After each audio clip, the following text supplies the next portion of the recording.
17th, 18th, well, maybe not 17th, but certainly 18th and 19th century, and they're going to display for us the gentility of the type of dance that was done in, say, Jane Austen's day. They've given me a little CD here and a little voiceover.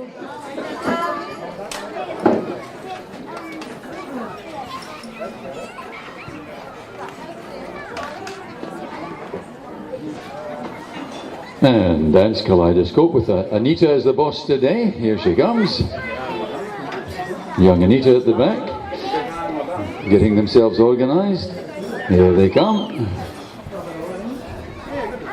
They're certainly not running away from the Scotsmans and the kilts today, eh?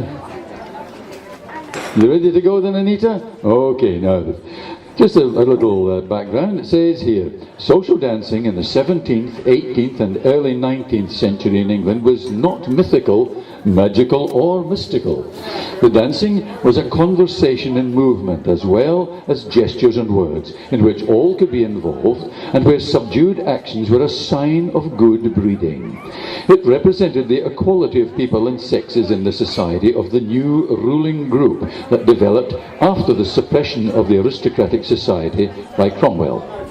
Etiquette required people to acknowledge their hostess at the beginning of the assembly and partners during the dancing by subdued gestures and quiet words. And they'd like to dance for you now, Step Stately. This unique and very complex dance, published in 1651 in the first English Dancing Master, is set to the tune of Jack Pudding. This tune is associated with harvest songs and swearing in of apprentices. So, Step Stately.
Yes, did that take you back to a different era, huh? Beautifully and gentle.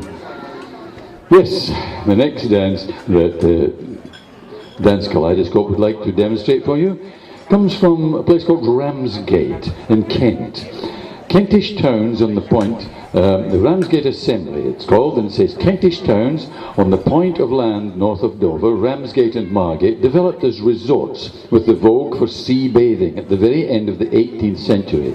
Enterprising dancing masters, innkeepers or others who could obtain large halls sponsored commercial public assemblies for entertainment during the holiday season. They would like to give you the Ramsgate Assembly.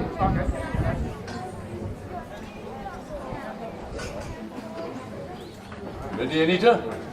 Okay? We are ready. Okay.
And after the Ramsgate Assembly, Anita and her beautifully costumed group would like to do another dance called Grimstock. Now, Grimstock is an old favourite dance with the twining hay or reel, a dance figure favoured by the Scots and the Welsh, done in a variety of ways.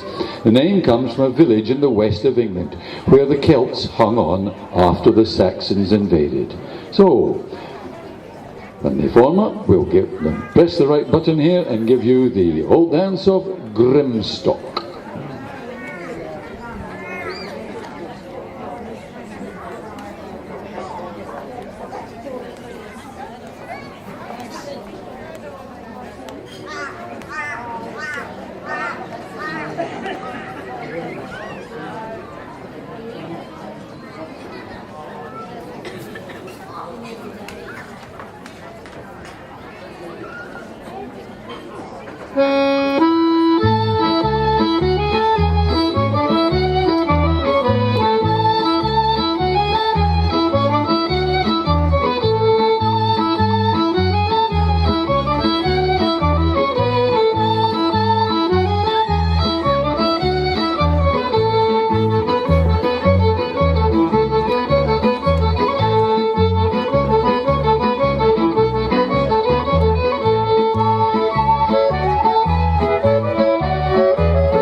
The beautiful old dance with the reels in it called Gulen Stop.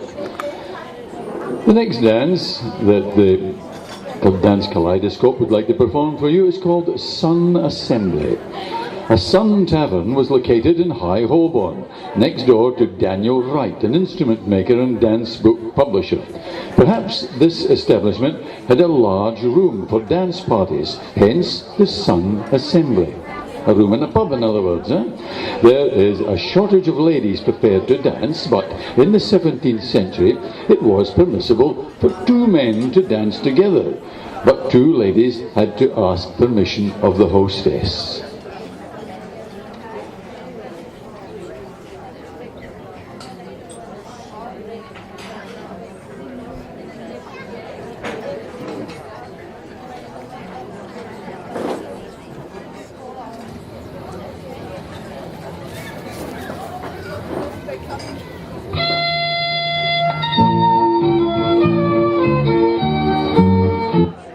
Sorry.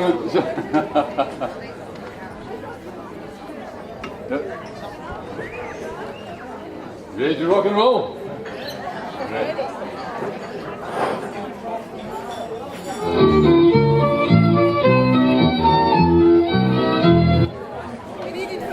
You need it from the beginning, eh? Okay, we'll get it back to the beginning then.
I'm sure you'll agree with me, it's an unusual spectacle to see this type of dancing. I don't think I'd ever seen it before until I came to do little jobs here at Ormiston House, and it's wonderful to see the Dense Kaleidoscope do it so well. The next one they'd like to do is one which I've seen them do here before, and it's very entertaining. It's called Picking Up Sticks, and it's danced to the tune of La Vena, or The Passionate Lover. Picking up sticks shows a sheepskin hay at the end. A hay is the name given to the figure where the dancers weave in and out. So when they're all set up and ready to go, we'll give you Picking Up Sticks.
Yeah, picking up sticks. I can sympathise with you there. They're all that running around. I used to do Scottish country dancing, and boy, could you get confused. This is the type of dancing that would have been done when Captain Cook was sailing up just outside on the other side of Stradbroke Island, and Robert Burns was writing his poetry, and Captain Bligh was doing whatever Captain Bligh did to get flung off the ship.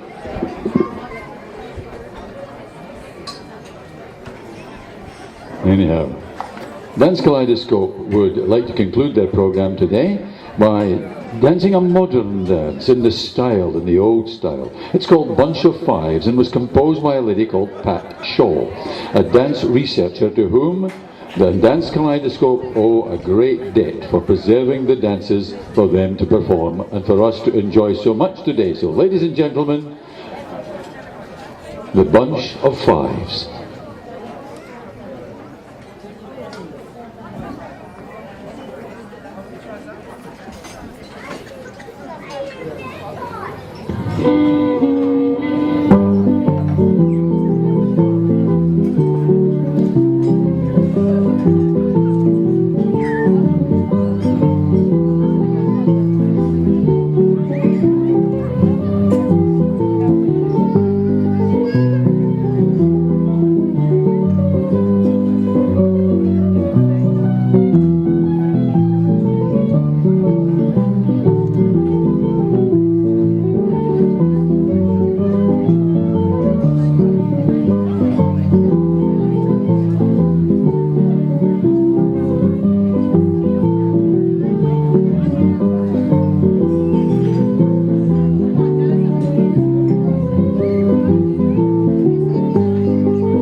Thank you, ladies and gentlemen. A big, big round of applause and a big Ormiston thank you very, very much to the Dense Kaleidoscope for a wonderful, wonderful display.